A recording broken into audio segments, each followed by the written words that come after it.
Hi, this is Renu here from New Jersey, and these are my succulents, a few of my succulents.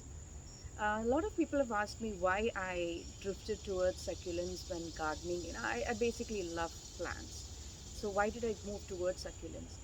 I think it was mainly during the COVID period, during 2019, that I started this love for succulents because I think it kind of signified hope. It signified the possibilities, because when everything was looking so bleak and the numbers of COVID affected patients were going up, one leaf from this plant would give birth to another plant, which signified hope and something to look forward to. And then slowly it became an addiction, an affection, and let's say it's my obsession now. And what I've learned, I'm just putting it across in simpler words. I tend to read a lot, so whatever I've read, what I've spoken to with botanists, and I've spoken and learned from horticulturists, that's what I'm putting across in simpler words. It's more for me also, to be honest, because this is something I can always go back to. Like they say, right, when you teach someone, you become better at the subject. So there you go. So today's topic, I think I would be talking about agavoides, Echeveria agavoides. So Echeveria, as you know, is from the Mexican horticulturist who found this particular succulent, particular breed species. And these are what I have out here are the different Echeveria agavoides that here. Agavoides mainly mean which look like agave. So basically they have rosettes, they are in a rosette form, and they are pointed tips. They have pointed tips. And the tips are usually not like agaves don't have that all the time, but these agavoides, they have the tips which are colored. So some of them would be red, some of them would be dark brown, some of them would be copperish, burgundy, and so on. So that's what different types of agavoides out here that I have. This one is ebony, and this one is black prince. This one is agavoides red wax, or that is another thing I wanted to say. Wax. It is called molded wax agave, or lipstick, because it does not have the farina, the sunscreen that all other succulents. If you see Echeveria canti, and if you look at Mexican giant, you'll see a thick farina on top. That is the sunscreen that the plant has adopted, because this is a desert plant mainly. But these agavoides, they do not have any of the farina on top.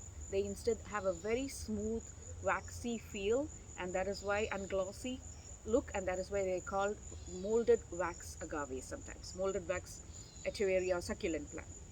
Now this one is my Echeveria Armstrong, Agavoides Armstrong. This one is red molded wax, and this is the same in fact as this. But if you can see the difference, I think I probably am not showing it. Yeah, if you can see, this looks different from this. You can see the difference. It's mainly because different pots, different soil. I'm just trying out with different soil. This has got I think a little more of organic material. I know not many people are fans of organic material in succulents, but I tend to use them to root a little. So far I have not had any issues with organic, to be honest. I do tend to put a little cocoa peat or cocoa coir in the mix. And this one is the ordinary potting mix that you buy from a shop, along with some perlite, and yeah, that's about it. This one, and this one has got a little bit of coir in. So if you can see, there is definitely a difference in the way they are growing. So pretty much we can say that it all depends on the medium and the environment that it is subjected to. This is a Korean cultivar. It is called Aigoasi, Aigoasi, or something like that. Yeah. So I will spell it down below so that you know how it goes. That is this one, and this, as you can see, it's redder. I had kept it. It is more stressed. These two, I had kept it outside under the sun for a longer period of time. It stressed more, and this was under a shade, so you can see the difference. It's not yet as red as it could possibly be. And also now we are in summer, so summer is nights are not all that cool.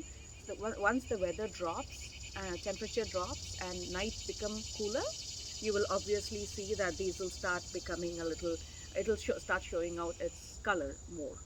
Now, Agavoids simple rule, Agavoides simple rule that you follow is the same as any other succulent, but it this as just because it is like agave does not mean that like an agave it can stay out for 25 degrees Fahrenheit and so on.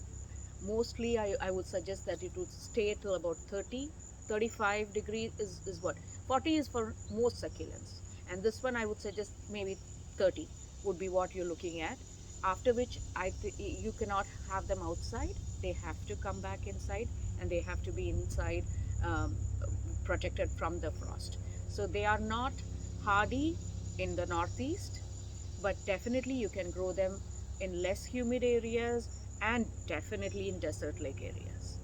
Um, so beautiful looking succulents, easy to grow, has got a lot of water in it. Look at the thickness of the leaves, so you rarely water them. You water them in the same method that you always water the others: pour, soak, wait, so on, and you let it grow, mostly on neglect. But do not leave it outside during winter. During winter, and when it is inside in winter, check your pot, see that it gets enough air as circulation inside the room where you're going to house it, and also water it sparingly, looking at the leaves. Touch the leaves, see how they rebound, whether they are thick enough, whether the last leaves are showing tightness. If they are showing tightness, do not water. If you see that the last leaves are starting to crinkle a little bit, they're going to dry down a little bit, that's when you water. Happy farming.